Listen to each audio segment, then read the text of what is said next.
Una persona que se ocupa solo de sus emociones se torna egoísta. Quiere que el mundo opere para que yo esté feliz. Que el mundo, el universo se conduzca a fin de que yo me sienta realizado. Una persona espiritual se ocupa de los demás, está interesado en los demás, pero usted acaba de incluir en la conversación un demás que trasciende a la otra persona que está frente a mí. Ahora estamos hablando de Dios. La felicidad no consiste en lograr mis caprichos, pero que se cumpla entonces en el plan en mi vida ese plan divino.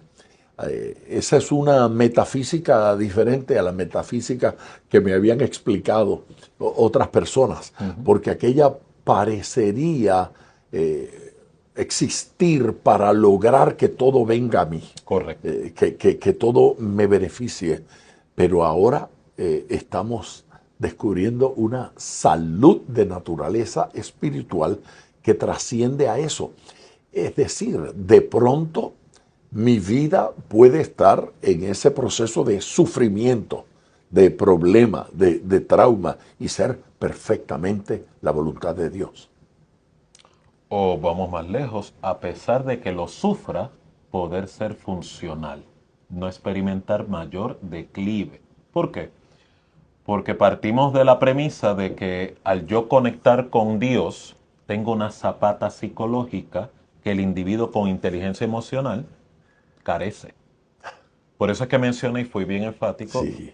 usted puede cultivar los dones de la inteligencia emocional, autorregulación, autoconciencia, que es bien importante, conciencia interpersonal, que es la conciencia de otros, pero todavía no hay zapata a nivel psicológica, a nivel existencial, como la inteligencia espiritual provee. Por lo tanto, ahí es que hago yo la mención de la necesidad de que el individuo trascienda, o sea, logre lo que se llamaría la plenitud de su existencia, porque aún usted cultivando estas virtudes a nivel emocional, todavía está en riesgo de quedarse vulnerable. Eh, a- Ocasionalmente, cuando escucho a una persona hablar de fe, por ejemplo, parecería que el planteamiento es, si tengo fe resuelvo todos los problemas instantáneamente, es decir, el que tiene fe no se enferma, el que tiene fe no tiene problema con los hijos caminan derechitos, no tiene problemas económicos, las finanzas llegan.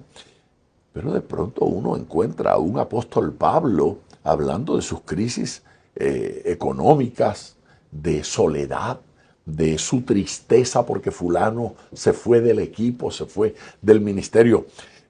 Pablo parecía más normal en su experiencia y en su vida que esos fenómenos que de repente se pintan desde algunos púlpitos y en algunos ambientes de vida perfecta, de vida sin problema, de vida...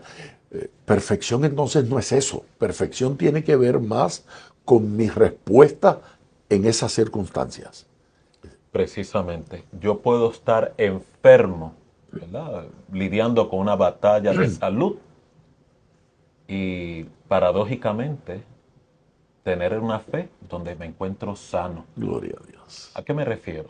Aunque el cuerpo experimente declive, ese declive en mi cuerpo no me roba funcionamiento. Y te estoy hablando de un principio bíblico. Pablo habla de una controversia, ¿verdad? En la cual le pidió al Señor que le removiera un aguijón. Se especula, ¿verdad? No soy teólogo, pero se especula que tenía algo relacionado con una condición de la vista. Y sin embargo, Dios no removió la controversia. Me parece muy revelador cuando Dios le declara, aprende a reconciliarte con tu fragilidad, Mm. porque mi poder se perfecciona en lo frágil que sois. No en que deje de ser frágil, sino aún en la fragilidad, aún en la debilidad, aún en el problema, aún en la crisis. Es determinante este conocimiento, este entendimiento de las Escrituras para que seamos saludables en las relaciones. Porque es que el Evangelio no te deshumaniza.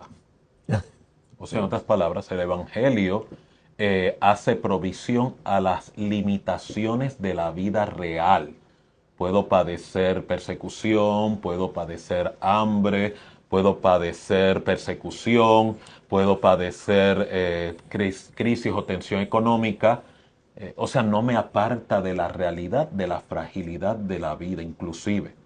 Si yo cultivo inteligencia espiritual, esa inteligencia espiritual me da mejor maestría en cómo manejar esas adversidades, porque como mencioné al principio, en vez de verlo y categorizarlo como una amenaza o una pérdida inminente, lo veo como una gloria.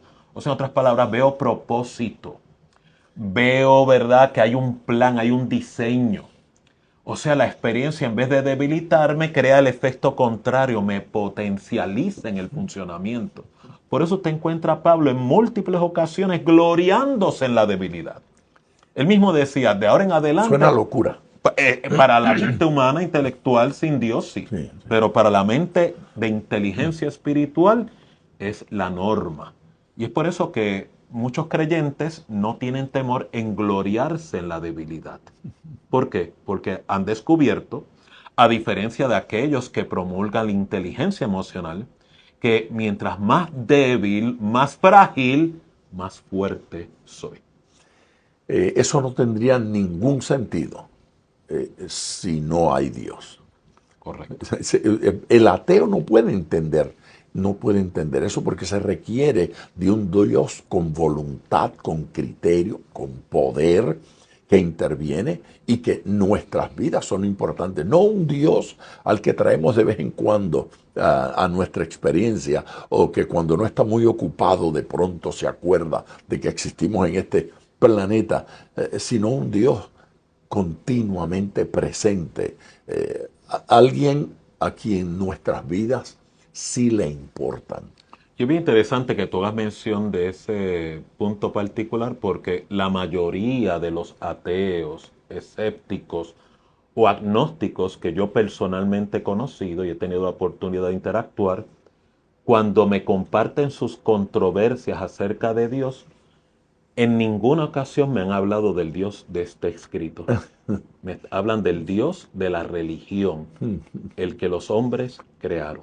El que le explicaron a ellos. Correcto. Entonces,